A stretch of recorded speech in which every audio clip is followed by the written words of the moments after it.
நாடாளுமன்ற தேர்தலில் அதிமுக சார்பில் போட்டியிட இன்று முதல் விருப்ப மனு விநியோகம். கழக நிர்வாகிகள் மார்ச் 1ஆம் தேதி வரை விருப்ப மனுக்களை பெற்று பூர்த்தி செய்து வழங்கலாம்.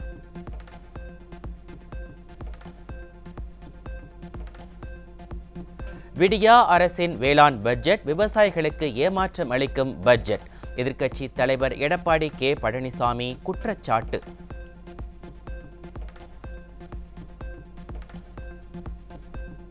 வேளாண் பட்ஜெட்டில் கிராமங்களுக்கு உரிய முக்கியத்துவம் அளிக்கப்படவில்லை. திமுக அரசு செயல்படாத அரசாக இருப்பதற்கு இதுவே சிறந்த உதாரணம் என எதிர்க்கட்சி தலைவர் எடப்பாடி கே பழனிசாமி விமர்சனம். காவிரி குண்டாறு திட்டம் குறித்து பட்ஜெட்டில் எந்த தகவலும் இல்லை என எதிர்க்கட்சி தலைவர் எடப்பாடி கே பழனிசாமி குற்றச்சாட்டு.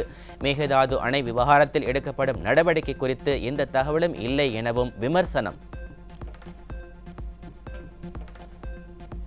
குறுவை சாகுபடி செய்து பாதிக்கப்பட்ட விவசாயிகளுக்கு ஏக்கருக்கு 35,000 ரூபாய் நிவாரணம் வழங்க வேண்டும். தென் மாவட்டங்களில் கனமழையால் பாதிக்கப்பட்ட விளைநிலங்களை சீர் செய்து தர வேண்டும் எனவும் எதிர்க்கட்சி தலைவர் வலியுறுத்தல். கரும்பு அரவை ஆலைகளை உரிய காலத்தில் இயக்க தவறியதால் தனியார் சர்க்கரை ஆலைகளுக்கு கரும்புகள் செல்கின்றன. கூட்டுறவு சங்க சர்க்கரை ஆலைகளை முழுமையாக இயக்க நடவடிக்கை எடுக்க வேண்டும் எனவும் எதிர்க்கட்சி தலைவர் வலியுறுத்தல். விடியா திமுக அரசின் பட்ஜெட் கானல் நீர் பட்ஜெட் என எதிர்க்கட்சி தலைவர் எடப்பாடி கே பழனிசாமி விமர்சனம்.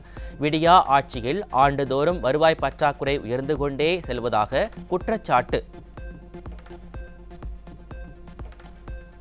கடந்த ஆண்டு தாக்கல் செய்த பட்ஜெட்டில் வெளியான அறிவிப்புகளை செயல்படுத்தாமல் அதே அறிவிப்புகளை 2024 பட்ஜெட்டிலும் அறிவித்து அதிர்ச்சி அளித்த நாடக மாடல் ஆட்சி.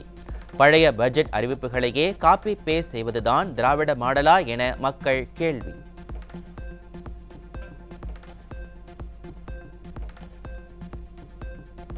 தெரு நாய்களுக்கு குடும்ப கட்டுப்பாடு செய்ய பட்ஜெட்டில் 20 கோடி ரூபாய் ஒதுக்கீடு. கடந்த ஆண்டு பட்ஜெட்டில் ஒதுக்கிய 10 கோடி ரூபாய் என்ன ஆனது என மக்கள் கேள்வி. நிதி மேலாண்மையை சிறப்பாக கையாள்வதாக கூறும் விடியா திமுக அரசு 50% மேல் கூடுதலாக கடன் வாங்குவது ஏன்? தமிழ்நாட்டின் உள்கட்டமைப்பு வசதிகளுக்கு செலவிடாமல் கருணாநிதிக்கு பேனா சிலை, நூலகம், ஜல்லிக்கட்டு அரங்கம் என சுய விளம்பரம் தேடிக்கொள்ள தங்கள் தலையில் கடன் சுமையை ஏற்றுவதா என மக்கள் கேள்வி.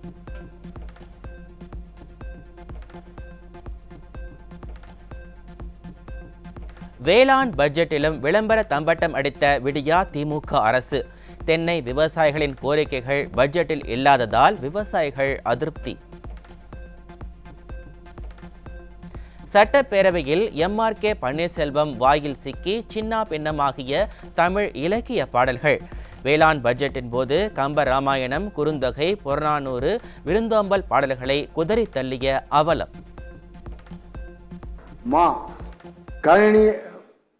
கழனி மா அத்து விளைத்தகு தீம்பழம். கழனி மா அத்து விளைத்தகு தீம்பழம் பழன வாழை. மறுபடியும் சொல்றேன், நல்லா கேட்டுக்கங்க. கது ஊர் மூரான் என வயல் அருகில் உள்ள மாமரத்திலிருந்து பழுத்து தானாக விழுகின்ற இனிய பழங்களை என்ன இன்னைக்கு ரொம்ப ஜாம் ஆகுது. விடியா அமைச்சர் எம்.ஆர்.கே. பன்னீர்செல்வத்தின் தமிழ் பேச்சாற்றலால் அதிர்ந்து போன சட்டப்பேரவை. தமிழையே சரிவர உச்சரிக்க தெரியாதவர்கள் தமிழ் நூல்களை உலக அரங்கிற்கு எப்படி கொண்டு செல்வார்கள் என மக்கள் கேள்வி. அடுமகள் முகந்த அளவா வெண்ணெல் தொடிமண் உலக்கை பருவூர் குற்று மர்க்கா சொல்லு. பருவூர் குற்று மர்க்கா சொல்லு. பருவூர் குற்று அரிசி. முன்னாள் அமைச்சர் செந்தில் பாலாஜிக்கு மார்ச் 4ஆம் தேதி வரை நீதிமன்ற காவலை நீட்டித்து சென்னை முதன்மை அமர்வு நீதிமன்றம் உத்தரவு. சட்டவிரோத பண பரிமாற்ற தடை சட்ட வழக்கில் கைதான செந்தில் பாலாஜிக்கு 22வது முறையாக காவல் நீட்டிப்பு. திருவண்ணாமலை மாவட்டம் மேல்மா சிப்காட் விரிவாக்க திட்டத்திற்கு எதிர்ப்பு தெரிவித்து போராட்டத்தில் ஈடுபட்ட விவசாயிகள். சென்னை தலைமைச் செயலகத்திற்கு செல்ல விடாமல் தடுத்த ஏவல் துறையை கண்டித்து உண்ணாவிரத போராட்டம். தேனி மாவட்டம் போடி அருகே அரசு பள்ளியில் வழங்கப்பட்ட உணவை சாப்பிட்ட மாணவர்களுக்கு வாந்தி மயக்கம். விடியா திமுக ஆட்சியில் அரசு பள்ளிகளில் தரமற்ற உணவுகள் வழங்கப்படுவதாக பொதுமக்கள் குற்றச்சாட்டு.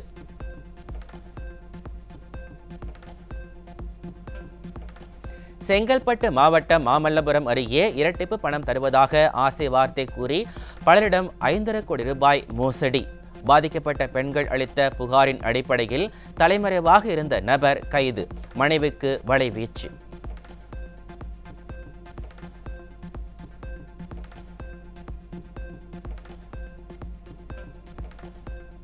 சேலம் மாவட்டம் சங்ககிரி அருகே இடிந்து விழும் அபாய நிலையில் செயல்பட்டு வரும் துணை சுகாதார நிலையம். புதிய கட்டிடம் கட்ட வலியுறுத்தி பலமுறை புகார் அளித்தும் கண்டுகொள்ளாத அதிகாரிகள்.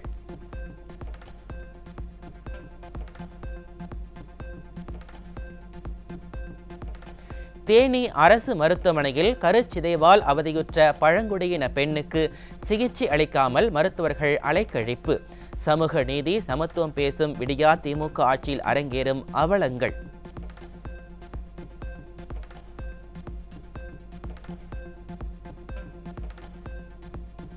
திருவண்ணாமலை மாவட்டம் ஆரணி பழைய பேருந்து நிலையத்தில் அரசு பேருந்திற்காக பல மணி நேரமாக காத்து கிடக்கும் பள்ளி மாணவர்கள். இலவச பயணம் என தம்பட்டம் அடிக்கும் விடியா திமுக அரசு போதிய அரசு பேருந்துகளை இயக்க பெற்றோர் வலியுறுத்தல். கோவை மாவட்டம் ஒண்டிப்புதூர் பகுதியில் தனியார் வங்கியின் ஏடிஎம்ஐ உடைத்து பணம் திருட முயற்சி. சைரன் சத்தம் ஒலித்ததால் பாதியிலேயே விட்டுச் சென்ற கொள்ளையன் கைது. தருமபுரியில் இருசக்கர வாகனத்தை முந்திச் சென்ற சம்பவத்தில் இளைஞருக்கு கத்திக்குத்து. விடியா ஆட்சியில் அதிகரித்து வரும் சமூக விரோத செயல்களை ஏவல்துறை கைகட்டி வேடிக்கை பார்ப்பதாக குற்றச்சாட்டு. கோவையில் இருட்டில் மறைந்து நின்று இருசக்கர வாகனங்களை பிடிக்கும் காவல்துறையினரின் செயலால் வாகன ஓட்டிகள் அதிர்ச்சி. போலீசாருக்கு பயந்து சாலையின் நடுவே பைக்கை நிறுத்திய போது 4 சக்கர வாகனம் மோதி விபத்து.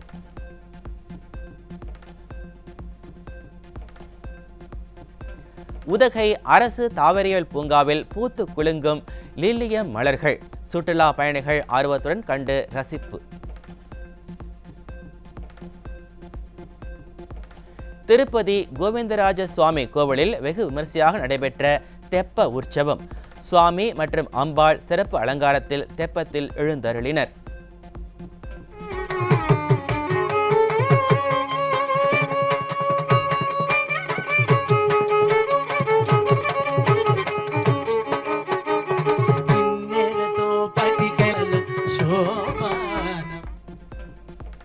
சண்டிகர் மாநகராட்சிக்கு நடத்தப்பட்ட மேயர் தேர்தல் முடிவை ரத்து செய்து உச்சநீதிமன்றம் உத்தரவு. பாஜகவுக்கு ஆதரவாக செயல்பட்ட தேர்தல் அதிகாரி குற்றவாளி எனவும் அறிவிப்பு.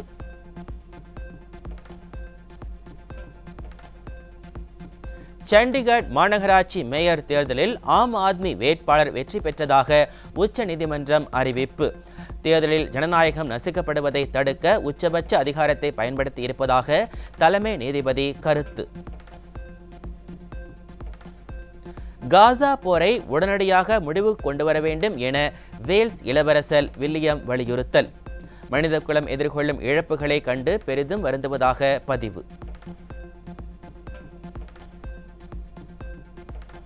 முதல் T20 போட்டியில் நியூசிலாந்து ஆஸ்திரேலியா அணிகள் இன்று மோதல். T20 உலகக்கோப்பைக்கு முன்னோட்டமாக பார்க்கப்படுவதால் தொடரை வெல்ல இரு அணிகளும் தீவிரம். நடப்பு ஆண்டுக்கான IPL தொடர் இந்தியாவில் நடைபெறும். IPL சேர்மன் அருண் துமல் தகவல்.